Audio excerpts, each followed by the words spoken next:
Aujourd'hui, on va écouter une musulmane qui va nous expliquer un petit peu son projet pour les gens qui ne prient pas pour Allah. Voilà, c'est elle qui va le dire, moi je vais rien dire, on va l'écouter, d'accord? Vous comprenez pas. En fait, je vais passer pour une extrémiste ou je ne sais quoi, mais en fait, dans la réalité, vraiment, les non-musulmans, on doit les combattre et c'est pas possible que les gens soient pas musulmans, en vrai de vrai. La vérité, elle est là. C'est que toute la terre doit être musulmane, bien sûr. Ouais. Tout l'univers entier. Et comment on les combat? Comment on les combat? Parce que c'est la création d'Allah, c'est l'islam, c'est comme ça.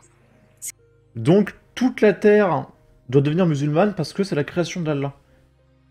Mais si c'est Allah qui nous a créés, c'est déjà à lui en fait. Je comprends pas le délire. C'est-à-dire que si on ne prie pas pour Allah, on n'appartient pas à Allah. C'est quand même bizarre. C'est Et comment on les combat? Comment on les combat, les non-musulmans? J'ai pas bien compris. Bah maintenant, comment on les combat? On les combat en essayant de leur montrer la vraie voie. Mais on a, en fait, Ah, mais j'ai pas compris. Comment on les combat, les non-musulmans, pour que la terre soit Allah? Comment on les combat? Qu'est-ce qu'on leur fait? J'ai pas bien compris. écoute, moi je suis pas assez, j'ai pas assez de science pour te dire exactement comment on les combat. J'ai pas tout le protocole, donc moi je suis limitée. Moi je suis limitée dans mon savoir. Par rapport à tes trucs que tu me dis, mais franchement. Mais du coup, si le prophète Mohammed avait dit, si le prophète Mohammed dit, celui qui quitte l'islam, exécutez-le, toi, tu serais pas d'accord. Alors ça, c'est une sourate du Coran, hein. C'est dans le Coran, d'accord? Comment ça? Si le prophète Mohammed avait vraiment dit, celui qui quitte l'islam, exécutez-le, tu serais pas d'accord. Bah, en vrai de vrai, si, je serais d'accord. Voilà. Alhamdulillah. Alhamdulillah. T'es une bonne Masha'Allah. musulmane. Voilà, c'est bon, vous êtes contents? Bravo, Et maintenant, bravo. j'ai une question vraiment honnête, vraiment sincère, c'est pas un piège. Est-ce que tu comprends pourquoi on combat l'islam? Non? Vous avez Bah, pas, c'est vous avez pas à compliqué. combattre l'islam, mais vous avez pas. Je comprends pas. Elle veut nous tuer, mais si on veut combattre, non. Non, bah je comprends pas. Non, mais laissez-vous nous tuer. Enfin, vous tuer, en fait, c'est tout. Je comprends pas. À combattre l'islam, mais vous êtes égarés, c'est pas grave, vous êtes ignorants. Alors, attends, égarés, attends. Alors, on Moi, n'a moi, pas à j'ai- combattre quelque chose qui Moi, je prône souhaite notre vraiment, mort. moi, je souhaite Incroyable. vraiment que vous Majda, Majda, soyez guidés Majda, Ouais. juste Ça va. un point. et que vous Juste un point. respectiez.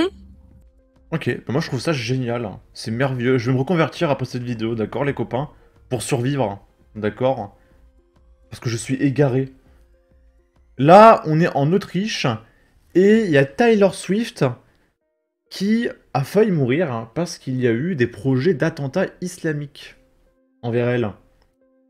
Il y a eu une arrestation d'un second individu radicalisé, des substances chimiques découvertes chez l'un des individus, donc peut-être que le mec il préparait des explosifs, je sais pas, et du coup les 3 concerts de la chanteuse ont été annulés.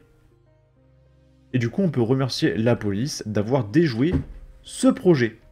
Et du coup, l'homme avait prêté allégeance au groupe djihadiste État islamique et il a été interpellé. Ok. Là, on commence à parler de la cérémonie de fermeture des JO. Donc le mec qui a fait, on va dire, la représentation de la scène, il travaille actuellement sur la cérémonie de fermeture. Donc je pense qu'on va faire plein de vidéos encore sur la cérémonie de fermeture. Et le mec s'appelle Thomas Joly et il a subi des menaces de mort. Sauf qu'en fait, il se plaignait de quoi? Il se plaignait des chrétiens et de l'extrême droite. Sauf qu'en fait, qui c'est qui le menace de mort? C'est un mec qui a dit « Le châtiment d'Allah s'abattra sur eux ».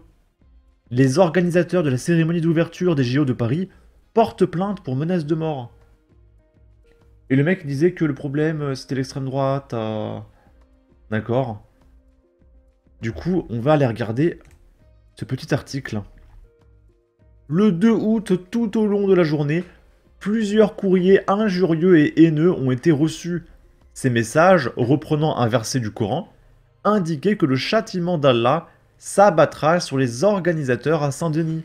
Ils ont notamment été adressés au directeur artistique Thomas Joly et à Thierry Reboul, directeur exécutif des cérémonies de Paris 2024.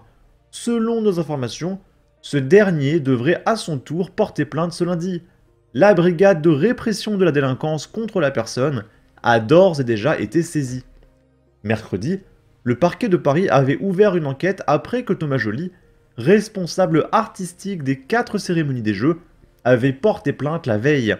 Le metteur en scène a expliqué être la cible sur les réseaux sociaux de menaces de mort et d'injures critiquant son orientation S et ses origines israéliennes supposées à tort.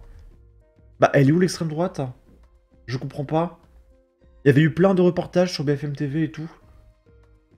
4 jours après la plainte pour menaces de mort déposée par Thomas Joly, Thierry Reboul et Alexandre Billard, c'est au tour de la chorégraphe de la cérémonie d'ouverture des JO de saisir la justice. Maude Lepladec, la directrice des danses de l'événement, a déposé plainte pour cyberharcèlement, fait savoir le parquet de Paris aux Parisiens ce jeudi 8 août. Mercredi 7 août, la chorégraphe de 48 ans s'est présentée dans l'après-midi au commissariat de Paris pour déposer plainte. Selon nos informations, la danseuse aurait reçu plusieurs messages haineux menaçant son intégrité physique ainsi que le bon déroulement de la sécurité des cérémonies des Jeux Olympiques sur son adresse mail personnelle ainsi que sur son compte Instagram. Ok. Ici, on est à Villenave-d'Ornon dans le 33. Il y a 5 mineurs qui passent à tabac à un adolescent de 15 ans juste pour lui voler son téléphone et ses écouteurs à 15 €. Ils ont été interpellés. La victime a été repérée dans le bus par le groupe et a été suivie en sortant du véhicule. Encerclé et coincé dans un coin, l'adolescent a été contraint de donner son téléphone après avoir été mis au sol et roué de coups de poing et de coups de pied. Blessé, il a reçu 5 jours d'incapacité totale de travail et a porté plainte. Les 5 agresseurs présumés ont pris la fuite après les faits. 2 d'entre eux ont été identifiés sur les réseaux et interpellés samedi 3 août au matin. Les 3 autres ont été arrêtés par la brigade anticriminalité dans l'après-midi. On va aller voir les commentaires. 5 contre 1, on le sait, ils seront condamnés à faire un stage de poney pour évacuer leur agressivité. J'espère qu'il fera au moins 48 heures de garde à vue pour avoir essayé de lutter au lieu de gentiment donner son téléphone. C'est vraiment plus que ces télébaptous. Nos chances pour la France doivent en venir aux mains désormais. Un simple rappel à l'ordre pour leur dire que ce n'est pas bien de faire ça.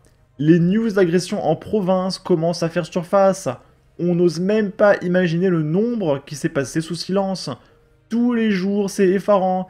J'ai même l'impression que c'est de pire en pire. Les gros yeux et un rappel à la loi. Bref, en tout cas, n'hésitez pas à donner votre avis, votre opinion, à partager, liker, commenter. Ça aidera au référencement de la vidéo sur YouTube. Abonnez-vous, suivez-moi sur Twitter. Prenez soin de vous. Salut!